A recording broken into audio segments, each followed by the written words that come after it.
Welcome to the Tipping Point Show. I'm Jimmy Evans. Thank you for joining me today. I have a very special guest, one of our most popular guests, Bill Salus, and he has written a new book called The Future War Prophecies that we're going to be talking about. You're going to want to hear that. Before we get to Bill, let me just say we have our prophecy conference coming up on September the 16th at Fellowship Church right here in Grapevine, Texas. We have a killer lineup of speakers that day. It's going to be a fabulous conference.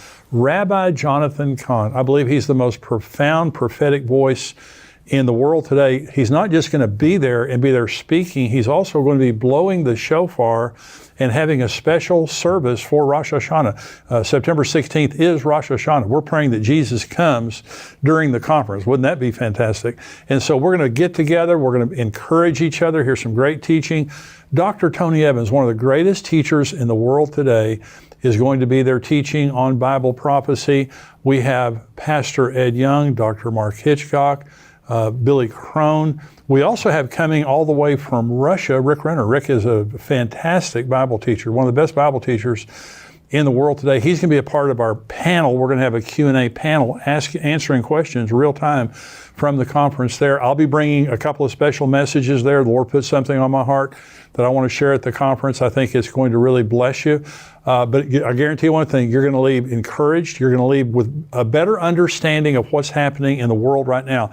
September 16th. And by the way, if you're a paid subscriber to endtimes.com, you get a 50% discount. And so we also have the live stream. And so it's $49 for the live stream. If you're a paid subscriber, you get a 50% discount off that. We would love to have you be a part of the conference, but it is coming up now very quickly. So you need to sign up right now, endtimes.com. We want to have you be a part of the conference. Well, I'm excited today to have joining me on the show a very popular guest, Bill Salus, is best-selling author and end times expert.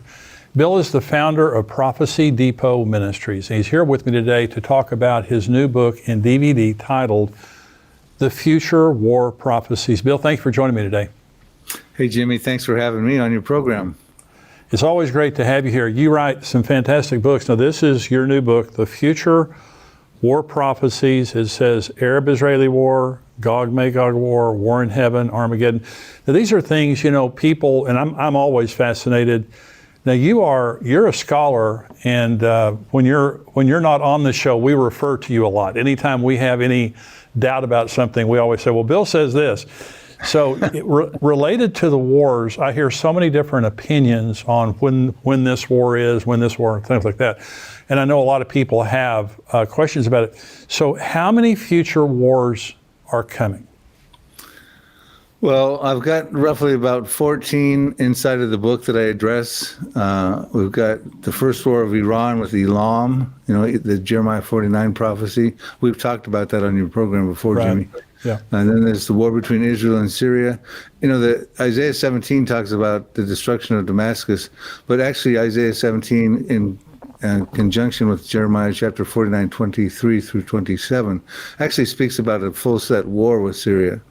And so I get into that as well. And there's a proxy war I believe that we can also find in Isaiah 17, probably including Iran's proxies of Hezbollah to the north. Syria, of course, is a proxy. Hamas, the Houthis, and even some Shiite militias in Iraq, the Hamas and Gaza, etc. And then I believe, and I sort of sequence these as I'm telling you right here. I believe this will be the sequence in order of events, but of course I could be off a little bit. Then I believe the Psalm 83, final Arab-Israeli conflict, would then happen. Then Ezekiel 38, the Gog and Magog war. Then you get into the seal judgments. You got the wars of the white horseman, the Antichrist, the fiery red horseman, the second horse of the apocalypse, probably world wars, holy wars with the pale horseman, the fourth horseman of the apocalypse.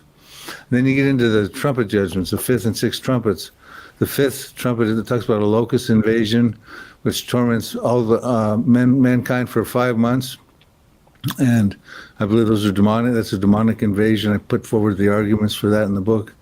Then we have the sixth trumpet war that kills 1/3 of mankind, the 200 million man army, which I also believe is demonic as well. Then we get into the war in heaven in the mid part of the tribulation. We get into God's wrath gets poured out in the bowl judgments during the tribulation. Then at the end of the tribulation, you have the final battle at Armageddon, the Armageddon campaign, if you will. And then you think, well, the wars are over for the millennium, but then after the end of the millennium, the second war of Gog and Magog happens when Satan gets loosed out of the bottomless pit. So there's a whole lot of important information covered in this. We're looking, Jimmy, in the near future of the coming of a war-torn world is what's going to happen here. It's just, you do such a good job of the sequencing of this and your rationale. And we're going to go into a little bit more detail related to Iran and Syria and some of those kind of wars. I want to go back for just a minute. Now, the war in Iran, the war of Elam that you first mentioned in Jeremiah 49, now this is when Elam experiences, southern Iran experiences some kind of a disaster so huge that it says that the people of Elam are scattered literally around the world, and that Elam is uninhabited. And so you think, you were talking about sequencing, you think that's next? I really do, and I think that would trigger the proxies of Iran to go against Israel. We just mentioned who they were a moment ago. I believe at that point Israel is in a massive war against Syria, and in the midst of that war, Damascus gets destroyed. Other major Syrian cities get desolated by the children of Israel. We're told in Isaiah 17, verse 9, and then the destruction of Damascus appears to happen overnight. It says in Isaiah 17, verses 14, one night you see him speaking of Damascus in the masculine pronoun, but in the morning he is no more. It sounds like they get probably a nuclear weapon takes them out. But I do believe what triggers that is the Elam War. Well, they practiced, the Israelis last year, their chariots of fire, military exercise between all of their branches of military. They practiced bombing Iran and then immediately protecting their own borders. So they know exactly what's coming. And I agree with you, Bill. I think that the Elam War will be the beginning of all of these conflicts. Now, so you believe that as soon as Elam is destroyed, that the Israelis will go after Syria is the next thing? Yeah, it's difficult to know which comes first. Is it the destruction of Damascus and the strong war between Israel and Syria? Or is it Elam, the prophecy in Jeremiah chapter 49, verses 34 through 39? Is it that war that triggers the Syrian war with Israel? But I do believe after both those wars, the Arab world will be in an uproar because they'll see Damascus get destroyed by the Israeli Defense Forces. And that's a major Arab city. It's the oldest continuously inhabited city. Goes back about 4,000 years to the time of Abraham. And I believe the Arab states will be in an uproar because a couple things happen. Not only is Israel going to take out a major Arab city, but also we're told in Isaiah 17:4 through 6 that Israel takes a severe shaking, a hit. And I believe what happens is that's why Israel has to take out Damascus, because they're in a prison rules war. Yeah. And we're told in those verses, and I get into them in depth inside of the book, that Israel takes this severe hit. And so now Israel's wounded, if you will, and they've taken out and desolated a lot of cities. They've destroyed Damascus, and their world is thinking to themselves, well, what about Beirut in Lebanon? What about Amman, the capital of Jordan? What about Cairo, the capital of Egypt? What about Mecca down in Saudi Arabia? And Israel's hurt right now. Why don't we come against them? And I believe that would be the actual fulfillment, the final fulfillment of the Psalm 83 war. So the Psalm 83 war is, and we've talked about this before, but I want to talk about it again. Now, a lot of people believe that the War of Independence that the Israelis fought 1948 through 1951, that was the fulfillment of Psalm 83. And one of the last times you were on the show, you talked about this. Why don't you agree with that? Why do you believe that this is still unfulfilled?